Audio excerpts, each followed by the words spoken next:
Building a scene as magnificent as Dumbledore's office or the many other amazing locations at Hogwarts takes more than wood, nails, plaster and paint.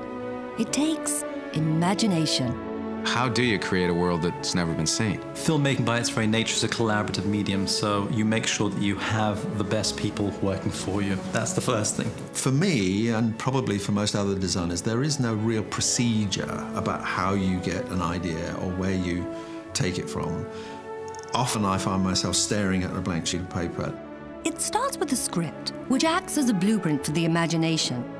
Working with the director, the production designer conjures up the look of the story and works with the many artisans to create the world of Harry Potter.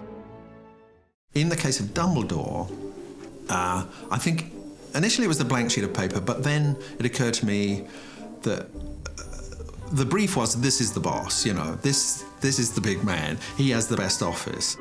It is meant to be located inside a tower, and so that was something that was discussed at the beginning and something that's reflected in the architecture. For Dumbledore's office, Stuart and I talked about it briefly, and then he met with a concept artist, and then the drawings were brought to me, and I looked at the drawings and I said, that's perfect. A man of Dumbledore's stature, this is the kind of office he should have. We presented it to some people who said, we can't afford that office. You'll never be able to make that office. Stuart and I said, well, it's Dumbledore's office. He needs to have this staggering office.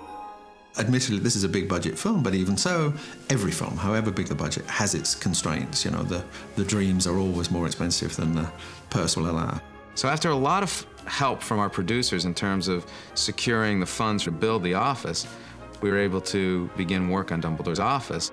I think at our busiest, we were probably about 250 construction people with various specialities: carpenters, riggers, plasterers, painters. So all of those skills come together. They take the drawings, the carpenters, you know, literally build the structure of the set. The plasterers come along and put the skin on it, the skin being this gypsum chalk plaster finish. The bit you actually photograph is what the painters do. So it's a kind of relay race, really. All those skills come in one after the other. The set decorations consist of the furniture, such as the paintings, desks, bookcases, and even the telescope found in Dumbledore's office. In the case of Dumbledore's office, there are script requirements. The outer room, there have to be portraits of previous headmasters, and they're all sleeping and snoring. And so the first room had to be predominantly these portraits, which were all commissioned. Obviously, you can't go out and rent portraits of wizards sleeping. I mean, they do not exist. So a team of 4 or 5 artists painted wizard portraits. Dumbledore, he's interested in all things celestial, in astronomy, in scientific instruments, and so he has the most extraordinary telescope. We thought it was important to have that particular telescope in Dumbledore's office because we may want to use it on a 3rd or 4th film. So we looked at ancient astronomical instruments and built with drawings, sketches, this bizarre piece of machinery. Our goal with it always, it's fantasy, yes, but we wanted to root everything in a reality. We did not want things to be purely fantastical. Good morning, everyone. Good morning, The greenhouse was a chance to sort of show another side of Hogwarts. So the greenhouse, it had to feel like it's existed for hundreds of years, and it had to feel like a very earthy, natural place. The origin of the set was probably for cost reasons as much as anything initially, to go to a real greenhouse if we could. The best greenhouses in this country are in Kew Gardens. The day came that we were to scout. Anybody who's lived in London probably knows that, and the air traffic is a problem. I think we'd stepped out of the bus, we'd been there for 3 minutes, and it was quickly apparent that this was never going to work as a film location. So we came back here, and you know, same concept actually, but suddenly the Kew Gardens greenhouse was something that we also built, part full size, part perspective, and part scenic painting, just flat, 2-dimensional scenic painting.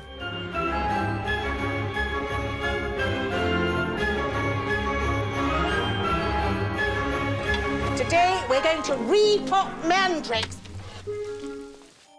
The script calls for numerous things to fill the bookcases, desks, and other furnishings the set decorator has sourced. Some objects are antiques, some are brand new. It's up to a group of talented people from the props department to find, construct, and place all of these elements. Stephanie McMillan is the set decorator and is therefore largely responsible for colour and for texture. In Dumbledore's office, the idea was that he was interested in astronomy, so we really went for that, and there were astrolabes and orreries in his office. In a film like this, where magic grows out of seemingly ordinary things, that the chances are you pretty much have to make special props. Okay, come on. The burrows, to me, I felt that it's got to be filled with sort of magical, whimsical inventions. Your sons flew that enchanted car of yours to Surrey and back last night. Did you really? How'd it go? This house is jam full of things collected, things seen, things found, 1,000 different things. I'm sure 1,000's an underestimate, actually. And the shopping for that took place over many, many months. Stephanie and her team would go to auctions, and then some of the very special ones, the special clocks, were made by our prop-making department. The frying pan and the knitting needles we thought would be really fun to do practically. So we actually put quite a lot of time and effort into building knitting needles that knitted on their own. In fact, one of our crew spent a long time coercing his mother into doing lots of knitting for us so that he could video it and see how the knitting needle should operate. It's not much, but it's home. I think it's brilliant. You go onto these sets and you see them for the first time and they're completely dressed. I mean, these are places that you could actually go in and live. You could actually read the books, use the instruments, sleep on the sofas because they're so comfortable. And it's an incredible experience to walk onto these sets because you believe that they're real. Well, sit down. Before shooting begins, the visual effects are thoroughly planned.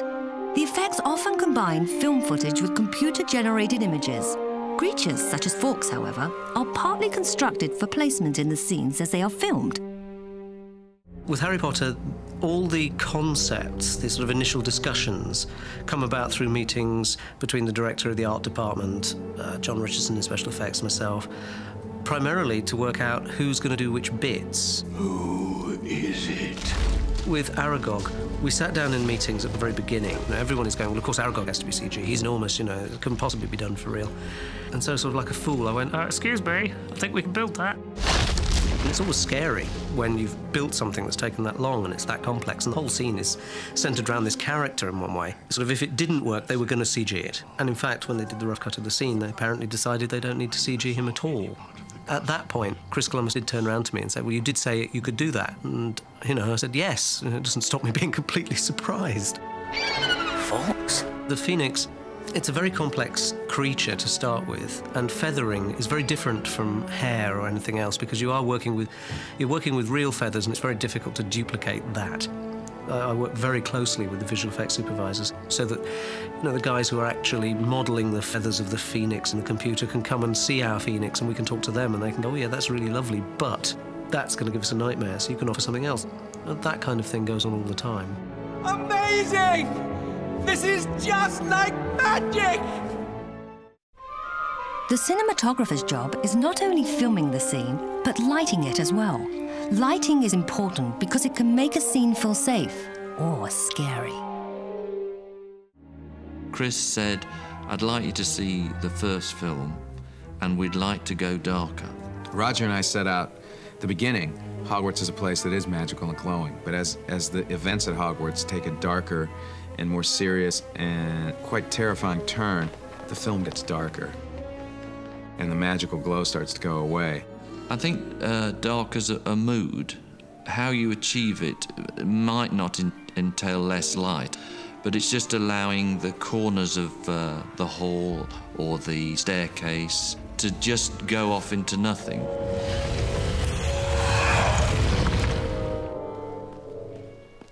When we get into Dumbledore's office the second time in the film, everything's resolved, so it's a much happier, warmer place. Set and action. Be in your bonnet, Potter. When we get there the first time, Roger and I talked about it being a much more mysterious place because Harry is at a point in the film where he's questioning who he is. You see, I was wondering if you put me in the right house. He's questioning, could he potentially be the rightful heir of Slytherin? Could he be doing something evil without his knowledge? Set, action. We had a Steadicam operator on this film who was absolutely superb. He could move unlike anything I'd ever seen before. It liberated me as a director because I was actually able to stand next to him and take his shoulders at some point and turn him this way and that way. Not many spells. You actually become an active part of filmmaking because you're in there. In a sense, it was similar to the basilisk in the walls of Hogwarts, which is constantly moving and slithering around. We wanted that snake-like quality in the camera movement this time.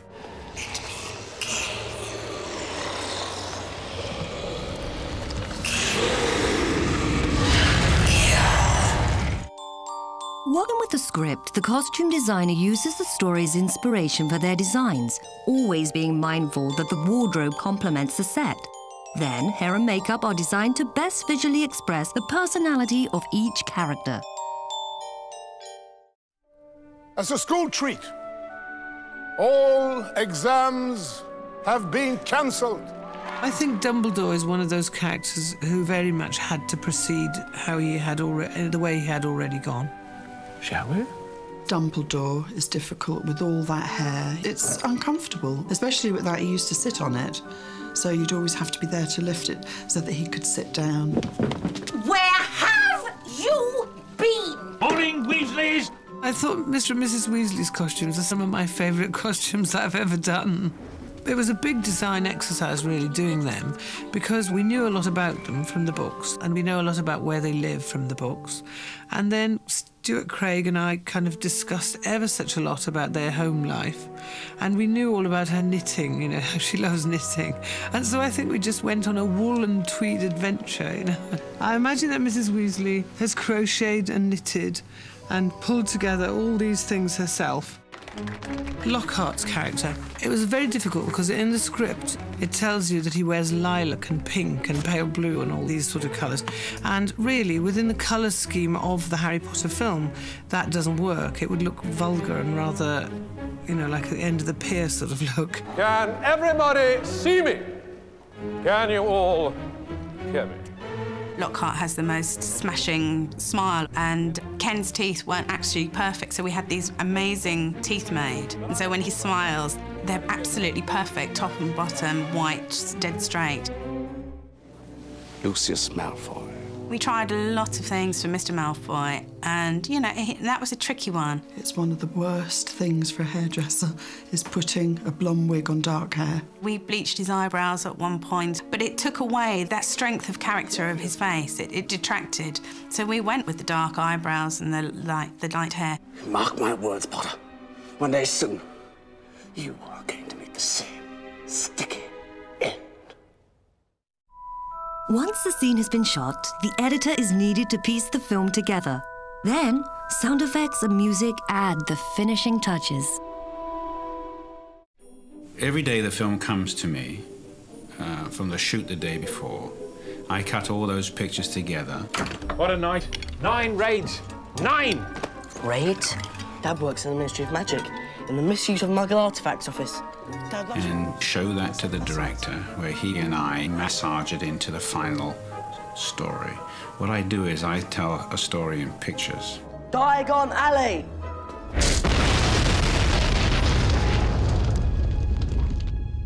And the effects editor, he does virtually the same sort of thing, but with effects. He enhances the movie. So if there's a door closing, he changes that to a much bigger door, perhaps, or he can change the whole sound of a car.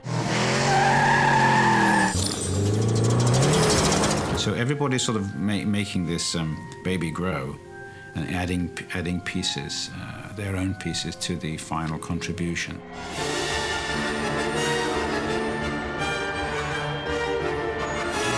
John Williams and I will sit down, and then we'll go through the film and talk about specific places that I'd like music to start and end. No one ever comes in here. Why?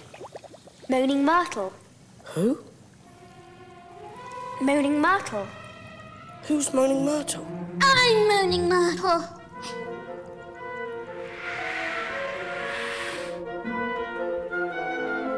Composing an orchestra score for a film is a labor-intensive process because both Harry Potter films are almost completely scored from one end to another. We all recognize if we can see these films without music and then see them with it, we realize that some aspect of the nourishing blood of what makes a film work comes from the music.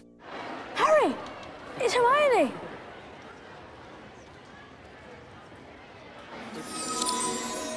Harry! It's Hermione!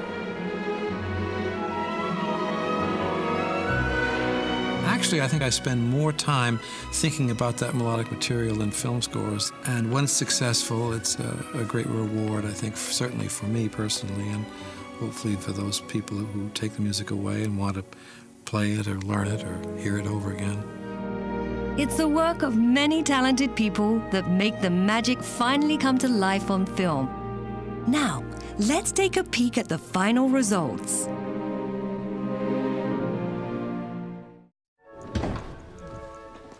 Professor Dumbledore? There is sufficient evidence to have you both expelled.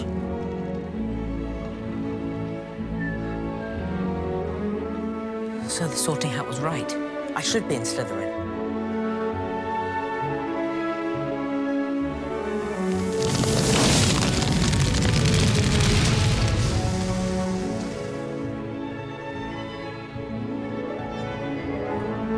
Be in your bonnet, Potter.